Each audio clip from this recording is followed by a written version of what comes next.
Bersamamu aku hadir selamanya hingga akhir. Terima kasih untuk semua rasa yang kau berikan untukku. I'm gonna marry you, I know that you'll be mine. I'm gonna give my world, you're the only one.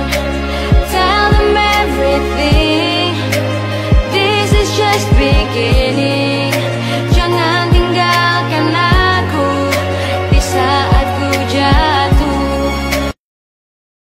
Om Swastiastu, kembali lagi di channel Santi Dharma Chandra. Saat ini Santi berada di Desa Beng, Gianyar, Bali, tepatnya di Taman Prakarti Buana. Karena hari ini ada pernikahan yang sangat fenomenal dengan dihadiri oleh banyak sulingge pedanda, lalu ada staf khusus presiden juga ada, anggota DPR juga ada, banyak pejabat yang menghadiri di sini, dan ini juga termasuk seperti pesta rakyat yang ada di Bali. Jangan kemana-mana, tetap di channel Sandra.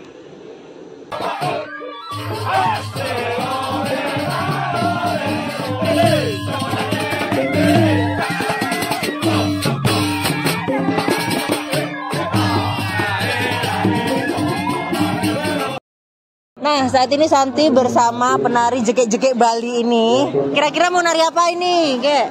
Rejang Dewa. Apa? Rejang Dewa. Rejang Dewa ya, Rejang Dewa. Ini dari mana ini penarian? Dari Beng.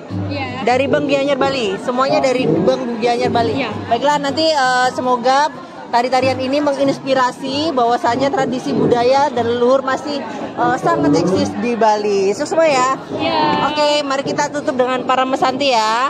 Ya. Santi, sukses semua. Ya. Beli lama janji jani dini tu singkal tak ninggalin tiang dini padidian.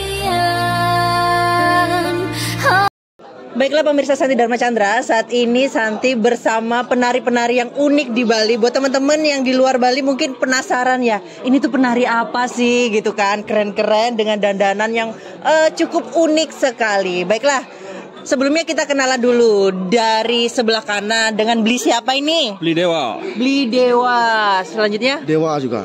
Beli Dewa juga. Berarti Santi diapit oleh para dewa. Oh, iya. Oh ya. Ini dengan siapa? Sukra. Beli Sukra. Dika. Beli Dika. Baiklah, Beli. Santi mau benernya ini tuh tari apa sih? Kalau ini sih kita menggambarkan sebagai seorang pepatih ataupun punggawa. Punggawa ya. Terus? Kalau punggawa di Bali itu sama dengan kita sebagai di bidang seperti kepolisian. Ya, kita adalah pengawal utama. Nah, lanjut lagi. Jadi kalau untuk di kepolisian berarti dari kesatrianya ya. Kita penggawa kesatrianya di awal yang menjaga keamanan suatu negara. Jadi. Oh, seperti itu. Baiklah, luar biasa banget. Jadi ini adalah cerita yang unik dari leluhur kita. Yang sekarang dilestarikan oleh beli-beli para dewa juga yang di. Baiklah, terima kasih, nanti Santi nonton ya untuk itu ya. Thank you, sukses. Baiklah, saat ini Santi bersama para remaja atau bajang-bajangnya yang ada di Bali. Ini apa Kak namanya Kak? Gong. Gong ya. Gongnya dari mana ini? Dari Bitrel. Dari Pitre. Jadi untuk mengiring penganten menuju Taman Prakarti Buana. Ayo kita lihat ke belakang karena banyak banget penari unik-uniknya. Halo, Swastiastu Pak. Baik, ini bawa bendera apa ini? Oh, rerengan upacara. Rerengan upacara. Jadi ini untuk rerengan upacaranya untuk dibawa ke Taman Prakarti Buana. Oke, sukses guys, semangat. Ayo, baiklah. Nah, ini juga bapaknya. Pak, ini bawa apa ini namanya? Hah? Senjata Nawasanga. Senjata Nawasanga. Baiklah, ini namanya senjata Nawasanga. Ya, lanjut lagi. Nah, di sini sebentar ya. Ini di sini ada alat musiknya. Ini alat musik apa, Kak? Kendang. Namanya apa ini? Semuanya gong atau apa? Gong suling. Gong suling. Dari mana, Kak? Dari Beng. Oh, dari Beng. Jadi ini gong suling dari Beng ya, karya-karya teruna-teruni ya. Teruna-teruni yang dari Beng Gianyar, Bali. Kita lanjut lagi di jalannya karena cukup banyak. Nah, di sini juga ada penarinya. Permisi, Kak, ini dari penari mana ini? Apa namanya? Gianyar. Apa nama? Nari Baris Gede. Nari? Baris Gede. Nari Baris Gede. Baiklah, ini ada Nari Baris Gede. Oke, terima kasih. Dengarkanlah wanita pujaanku, malam ini akan ku sampaikan. Om Swastiastu. Swastiastu. Nah, Astunggara, saat ini Santi bersama Ratu Pedanda. Ratu Pedanda, boleh Santi izin kenalan terlebih dahulu nggih dengan Ratu Pedanda? Nama Ratu Pedanda hidup Pedanda Gede Ketut Bukit. Ketut Bukit. Iya. Nama Ratu Pedanda? Ida istri Ketut Bukit. Oh nggih. Niki dari Bali Griya mana nggih? Griya Gede Selat Kemenuh. Oh, nggih. Ratu, sebelumnya matur suksma untuk waktunya. Jadi Santi mau izin untuk doa terbaik buat Gusti Krishna sama Kak Dayu, bagaimana untuk pernikahannya di sini?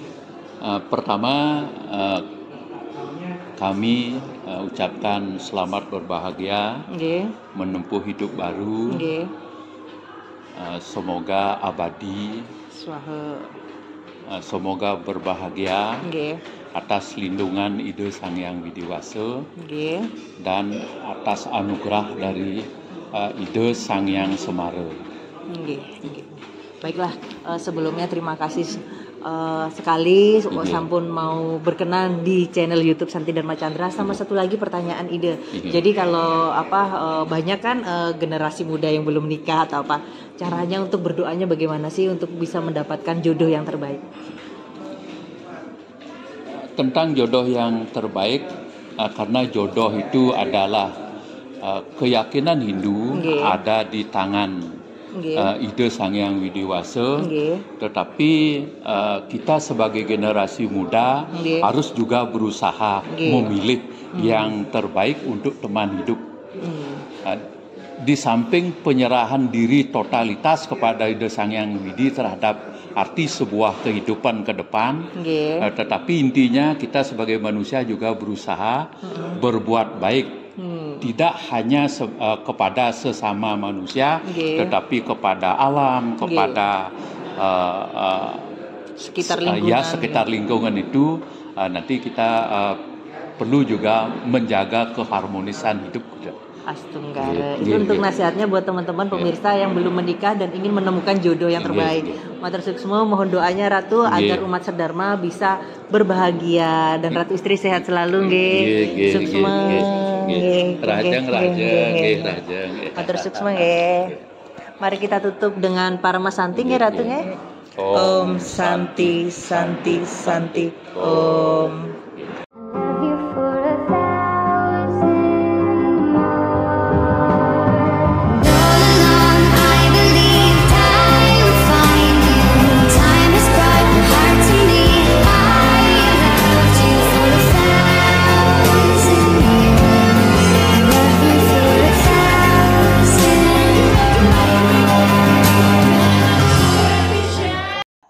Om Swastiastu, kembali lagi di channel Santi Dharma Chandra. Saat ini Santi berada di Desa Beng, tepatnya di Taman Prakerti Buana. Jadi di sini Santi mau menyambung kemarin acara pawiwahan atau pernikahan dari Gusti Krishna dan Kak Dayu. Sebelumnya selamat untuk menempuh kehidupan baru, semoga bahagia, langgeng dan diberkati Ida Sang Hyang Widiwasa. Nah di sini kan buat teman-teman juga banyak yang bertanya sih sebenarnya kenapa sih pernikahan di Hindu itu sakral banget, terus bagaimana sih biayanya, terus apa untuk syarat-syaratnya. Jadi ketika ini Santi saling belajar ya, jadi kalau memang ada yang kurang atau perlu ditambahin di kolom komentar karena Santi juga masih banyak belajar agama Hindu. Jadi kenapa sih pernikahan di Hindu itu sakral banget? Yang pertama, ketika umat Hindu untuk memilih pernikahan itu memilih hari baik. Jadi untuk hari baiknya itu ada di dalam Hindu itu ada ilmu wariga. Ilmu wariga adalah ilmu yang dari leluhur bagaimana untuk menentukan hari dewasa ayu. Jadi nggak sembarangan. Misal nggak sembarangan, oh aku mau pernikahan tanggal ini nih karena memang hari weekend, atau aku mau pernikahan tanggal ini nih karena aku nggak sibuk-sibuk banget, nggak bisa seperti itu. Jadi dalam penentuan hari itu memang harus didasarkan ilmu wariga untuk penentuan dewasa ayunya, karena itu sangat berpengaruhi untuk upakaranya itu berjalan lancar sama kedepannya untuk kehidupan ke pengantinnya sepasang suami istri. Jadi alangkah baiknya ketika teman-teman nih yang mau pawiwahan, mau pernikahan atau melakukan upakara tentang Hindu, itu sebaiknya konsultasi dengan pedanda atau sulingge yang memang lebih memahami tentang ilmu wariga seperti itu. Itu yang membuat pernikahan umat Hindu itu sangat sakral sekali, karena hal detail pun itu pasti diperhatikan. Nah, untuk salah satunya untuk pernikahan agama Hindu itu termasuk panchayatnya, yaitu tentang manusiayatnya. Jadi itu kegiatan yang sangat sakral sekali. Nah, di Hindu sendiri, ini Santi lagi belajar bahwasanya Santi mengenal kehidupan di Hindu itu ada tahap-tahapnya. Ada dari pembagian dari waktu usia, tatanan waktu, terus rohani, dan bagaimana sifat-sifat perilaku manusia itu dibagi menjadi 4, yaitu untuk catur asrama. Nah, untuk catur asrama sendiri itu apa sih? Seperti itu kan. Catur asrama itu dari bahasa Sanskerta. Jadi untuk catur itu artinya 4, sedangkan asrama adalah tempat atau lapangan kerohanian. Bagaimana tahapan-tahapan catur asrama itu dilakukan proses saat menjalani sebuah kehidupan seperti itu kan. Nah, untuk yang pertama, untuk tingkatannya itu adalah brahmacari. Brahmacari itu adalah masa-masa kita untuk menuntut ilmu, belajar di sekolah, kuliah, menuntut ilmu tentang kehidupan, bagaimana mencari jati diri. Sebenarnya hidup aku tuh mau dibawa kemana, tentang knowledge tentang ilmu-ilmu pengetahuan, untuk yang dibekali ketika kita mendapatkan di sekolah, atau tentang ilmu apapun lah, everything itu jadi di tahap brahmacari seperti itu. Jadi masa-masa untuk pencarian jati diri, untuk masa-masa belajar sebagai pondasi kita untuk di kehidupan untuk yang lebih baik. Jadi itu yang menjadi bekal adalah masa-masa brahmacari. Nah, sedangkan untuk yang kedua itu adalah grahasta, yaitu masa-masa ketika masa brahmacari itu sudah selesai untuk bekal-bekalnya untuk mendapatkan ilmunya, lanjut ke masa membina rumah tangga atau mempunyai suami atau istri. Nah, di sini nanti Santi lebih instan untuk membahas catur asrama untuk grahasta.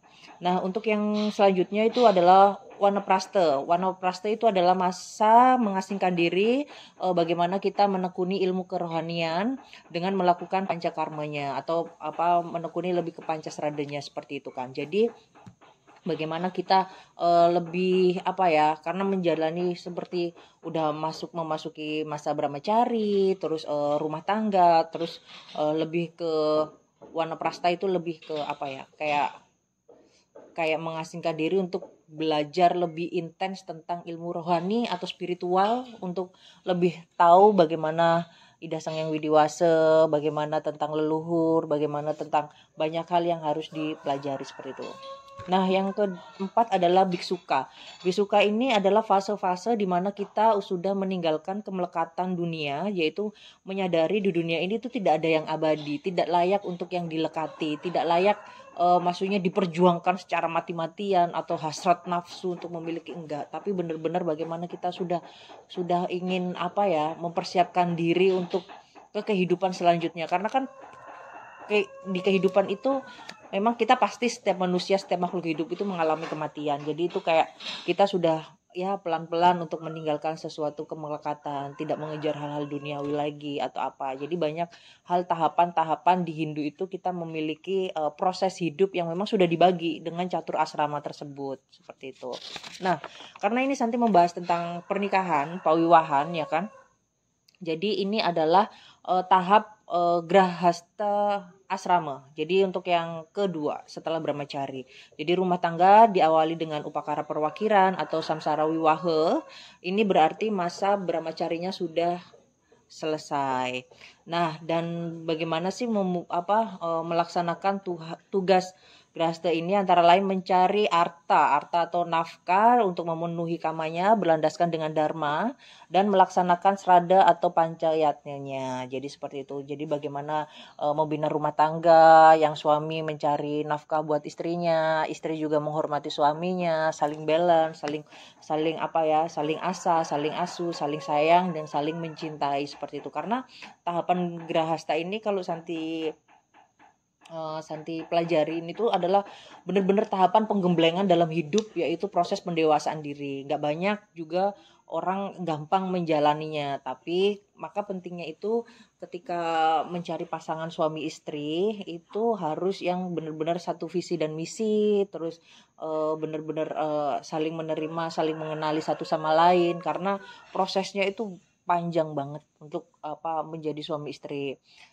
Jadi banyak hal yang memang tidak lulus lah dalam masa-masa grahasta ini. Ujian itu pasti ada, tapi ya astungkara kalau memang sudah ada pasangan yang lulus melewati masa-masa ini tuh luar biasa banget sih. Respect, salut, dan Santi hormat banget, karena itu benar-benar mungkin sudah sangat diberkati oleh Tuhan Ida Sang Yang Widiwasa.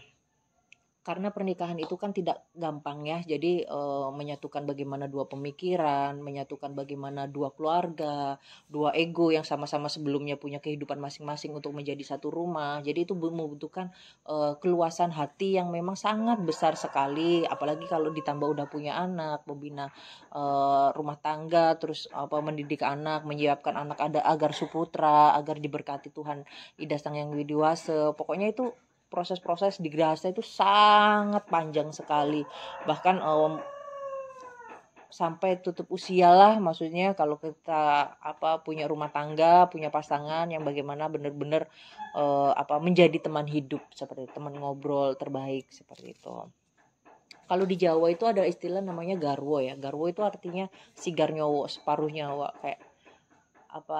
kayak lagunya, bukan kayak lagunya Noah separuh aku, enggak. Jadi benar-benar separuh nyawa. Jadi setiap dalam satu badan itu antara suami istri itu benar-benar saling melengkapi. Jadi tidak bisa hidup satu sama lain, dalam arti ya aku membutuhkannya, aku juga membutuhkanmu, benar-benar saling melengkapi, mencintai, saling menghargai, seperti itu kan.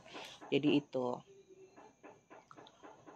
Dan untuk saran nih buat teman-teman yang memang belum menikah atau memang pernah mengalami fase kegagalan dalam pernikahan, itu tidak masalah. Itu sebuah proses, sebuah kehidupan. Jadi tidak ada disesali, karena pernikahan sendiri itu bukan bukan perlombaan siapa yang cepat itu yang paling bahagia, enggak. Tapi pengalaman dari Santi pribadi bahwasanya pernikahan itu harus benar-benar mateng, harus benar-benar tahu satu visi dan misi sebenarnya ke depannya itu seperti apa gitu kan. Sebenarnya ke depannya ini mau dibawa kemana hubungan ini gitu kan. Jadi saling menerima kekurangan satu sama lain. Kalau menerima kelebihan, setiap orang pasti bisa menerima kelebihan. Tapi untuk kekurangan, mencintai, benar-benar setia dalam kondisi suka dan duka itu memang membutuhkan suatu pengenalan dalam proses gitu kan. Jadi jadi dalam apapun untuk memilih jodoh pun kita harus melibatkan Tuhan dan leluhur kita. Jadi kalau leluhur kita sudah merestui nih, kita menikah dengan itu atau mempunyai pasangan itu, pasti akan dijaga gitu kan. Tapi kalau leluhur sendiri kita mengandalkan nafsu, tapi leluhur sendiri nggak merestui, ya pasti ada aja kendalanya seperti itu kan. Karena bisa jadi hal pasangan tersebut tidak baik buat kita, dan leluhur itu lebih tahu gitu dibandingkan kita. Karena kita manusia itu hanya berpikir sebatas nafsu gitu kan, sebatas oh ya aku cinta kamu banget gitu kan, atau aku nggak bisa hidup tanpanya, nggak seperti itu. Tapi leluhur itu bisa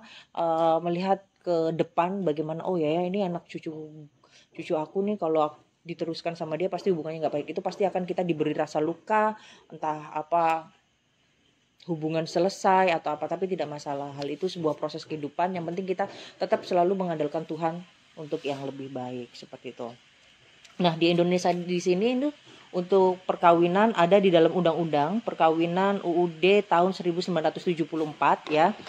Pada pasal 1 disebutkan bahwa perkawinan adalah ikatan lahir batin antara seorang pria wanita sebagai suami istri dengan tujuan membentuk keluarga atau rumah tangga yang ketuhanan esa, atau bisa disebut dengan kalau Tuhan Yang Maha Esa itu kan Ida Sang Yang Widiwasa ya, kalau kita di dalam umat Hindu ya. Nah, kalau untuk banten-banten apa sih yang diperlukan? Ini di sini untuk banten-bantennya itu ada pekoleman, pergembal, terus natap, pesekapan, beten. Jadi buat teman-teman, misal banten apa saja sih Kak yang mau yang digunain buat pernikahan itu sih. Tapi nanti kalau untuk mau lebih sharing lebih jelasnya bisa langsung sharing ke Serati Bantennya.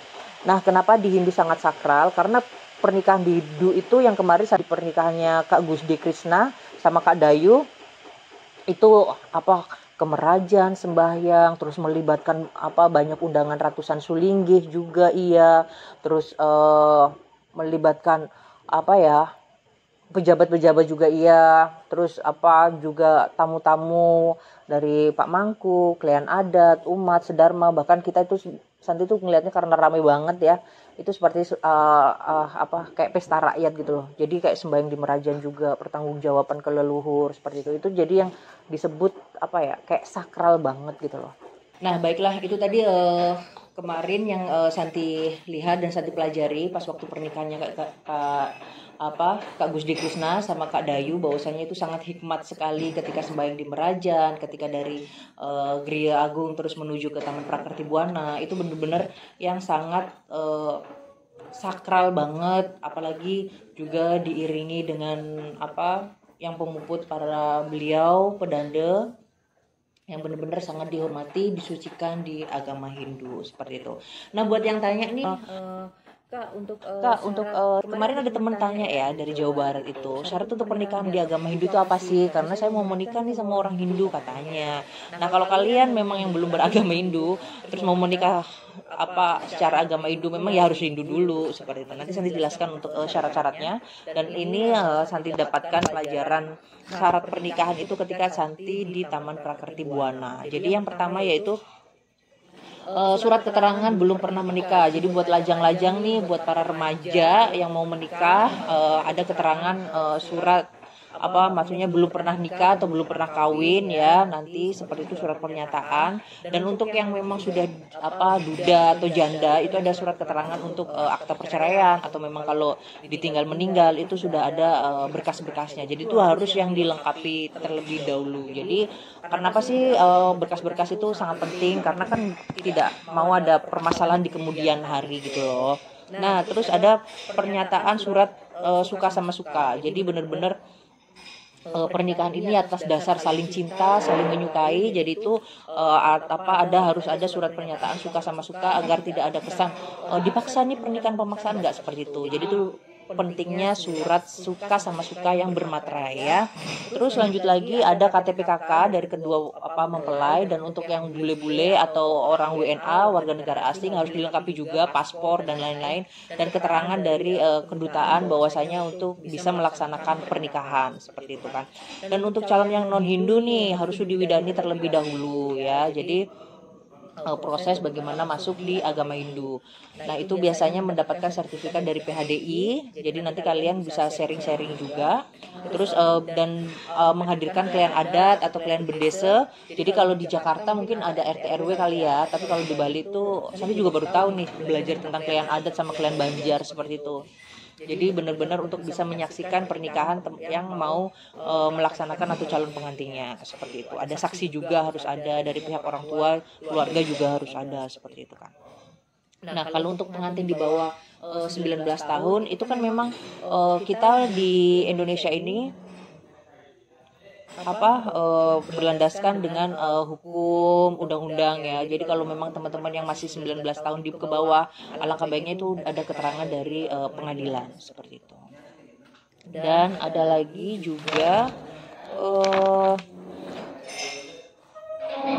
akte Sudi Widani, dan nanti untuk akte perkawinannya itu dilakukan di PHDI atau catatan sipil. Jadi kalau untuk teman-teman berkas-berkasnya tadi harus dilengkapi terlebih dahulu. Jadi untuk lebih memudahkan untuk acara kalian yang mau pernikahan. Dan untuk banten-bantennya apa saja sih Kak? Seperti itu kan. Ini yang Santi pelajari, bantennya itu ada peleman, pergebel, terus nata pesekepan, dan juga ada banten membayuan 5 lah untuk apa kurang lebihnya seperti itu. Nanti kalau ada yang kurang jelas tentang banten-banten bisa langsung tanya ke Serati Banten. Nah, jadi kalau teman-teman nih nggak mau pusing, nggak mau ribet, pengen apa pernikahan yang bisa elegan di suasana hotel dan lain-lain kan, teman-teman bisa langsung datang di Hotel Taman Prakerti Buana di Desa Beng, Gianyar, Bali. Nanti dicek aja di Google Taman Prakerti Buana, itu sudah muncul apa bagaimana untuk proses-prosesnya atau contoh-contohnya, atau penasaran gimana sih pernikahan acara-acara di Taman Prakerti Buana. Nggak hanya pernikahan saja sih, tapi banyak proses-prosesnya, misal megedong-gedongan juga ada, terus bayu oton juga ada, terus apa acara banyak hal ya, khususnya ke manusiaatnya itu juga banyak sih. Nanti bisa sharing metatah juga ada di sini. Terus menek kelih juga ada. Itu istilah-istilah yang Santi pelajarin banget, yang mungkin Santi dari nggak tahu menjadi tahu pas waktu belajar di Taman Prakerti Buana. Jadi seperti itu kan. Jadi untuk di sini kalau memang ada yang paket-paketan ya, mulai dari price 25 juta, tapi ini belum termasuk take and service 15%. Jadi teman-teman nanti bisa datang langsung ke sini. Nanti itu sudah dapat bantennya, sudah ada tempat weddingnya, terus sudah dipuput sama beliau pedande, terus juga dekorasi, apa prasmanan, makanan udah dapat semuanya. Banyak hal sih yang didapatkan di sini. Terus ada juga paket goldnya itu juga. Kalau di sini di brosur memang 42 juta, tapi memang take and service belum ya. Jadi kalau untuk fixnya ini habis berapa, nanti bisa langsung sharing ke Taman Prakerti Buana seperti itu. Jadi memang sangat seru sekali sih kalau menikah di sini. Buat jomblo-jomblo yang belum menikah bisa lihat di Instagramnya Taman Prakerti Buana atau di Facebooknya nanti bisa, atau TikToknya, itu bikin semangat untuk apa ya, mencari jodoh. Tapi nggak perlu buru-buru ya, karena itu lagi pernikahan itu bukan sebuah perlombaan, tapi sebuah kesiapan secara mental, secara lahir batin seperti itu. Nah, setelah itu nanti tapi kan ini untuk pawiwahannya, untuk pernikahannya. Jadi nanti meskipun udah dapat banten di sini, teman-teman yang dari rumah itu harus membawa tirta betara guru atau tirta betara yang guru yang memang biasanya di Merajan atau di Sanggah harus dibawa di sini. Terus alat-alat pemuspan, wangen, dupa, bunga juga bawa seperti itu. Jadi nanti setelah itu disiapkan juga sesari untuk pedanda, para pemangku, para perjuru, terus ada sesari apa banten suryanya seperti itu. Itu wujud sebagai rasa kita terima kasih karena beliau-beliau sudah membantu kita. Itu yang kalau Santi pelajari ya tentang sesari. Nah baiklah, sebelumnya Santi ucapkan terima kasih sekali buat Ratu Aji, terus Ratu Biang sudah memberikan kesempatan Santi buat belajar di Taman Prakerti, yang dari tidak tahu tentang ngurusin pernikahan atau event-event tentang apa membayu oton dan lain-lain. Santi banyak belajar belajar sekali di sini, dan Santi sangat senang sekali karena tujuan Santi di Bali memang ingin lebih intens untuk belajar agama Hindu. Semoga Santi bisa menambah ilmu, menimba ilmu di sini dan bermanfaat dan memberikan penyampaian ke umat sedharma bagaimana tentang agama Hindu untuk dijelaskan mungkin dengan bahasa Santi sehari-hari seperti bahasa Indonesia seperti ini. Jadi biar teman-teman yang di Jakarta dimanapun berada bisa mengerti dan memahami tentang arti agama Hindu. Terima kasih sebelumnya, semoga banyak hal kebaikan yang kita dapatkan. Jangan lelah untuk mencari karma baik, karena itu yang menentukan kita kehidupannya ke depan. Jangan lelah jadi orang baik. Banyak hal berproses. Kehidupan Santi juga tidak sempurna, tapi dengan semangat belajar, semangat untuk memperbaiki diri, semangat untuk lebih baik, nanti kita bisa memperbaiki sama-sama. Karena di dunia ini kalau kita lihat media sosial banyak hal yang ya cukup mengelus dada. Jangan sampailah kita bisa seperti hal-hal seperti itu. Jadilah orang baik, senyum, ramah, menyapa. Ya paling nggak bisa menenangkan, maksudnya kehadiran kita itu bisa mendamaikan orang yang bertemu dengan kita. Semoga nanti channel Santi Dharma Chandra buat teman-teman nih kira-kira apa gitu, Kak nanti dong dijelasin tentang apa, membayu oton atau menggedong-gedongan itu apa gitu. Nanti bisa kita jelaskan, nanti Santi juga bisa tanya ke beliau-beliau yang memang sudah anggap Santi seperti guru, jadi Santi bisa menjelaskan seperti itu. Baiklah, terima kasih untuk kesempatannya, terima kasih sudah menonton. Nanti bisa kalau Santi banyak kurangnya, atau karena Santi juga masih belajar, nanti bisa dilengkapi di kolom komentar ya. Baiklah, mari kita tutup dengan Parama Santi. Om Santi, Santi, Santi, Om.